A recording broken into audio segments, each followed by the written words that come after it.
Hi hello welcome back to my channel Mrs Kalyani Yogananda blogs. చాలా days తర్వాత మళ్ళీ మీ ముందుకు వచ్చాను.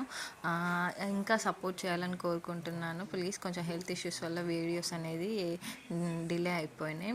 మేమైతే ఇప్పుడు తవాకాల్ ఇరాన్ కేఫ్కి వచ్చినాం అన్నమాట. ఇది మండి బజార్లో ఉంటుంది, వరంగల్లో ఉన్న వాళ్ళకి తెలుసు, కొత్తగా పడింది.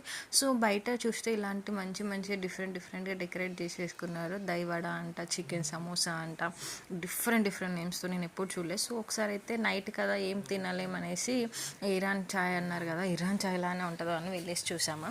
సో చాయ్తో పాటు ఖచ్చితంగా ఉస్మానియా బిస్కెట్స్ అయితే అందరి ఫేవరెట్ కాంబినేషన్. సో నేను కూడా అలానే ఇరాన్ చాయ్ వేడివేడిగా అండ్ ఉస్మానియా బిస్కెట్ కూడా అక్కడే వాళ్ళు బేక్ చేసి వేడివేడిగా ఇస్తుండే.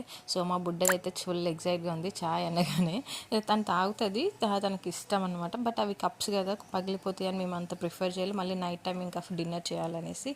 సో మా హస్బెండ్ అయితే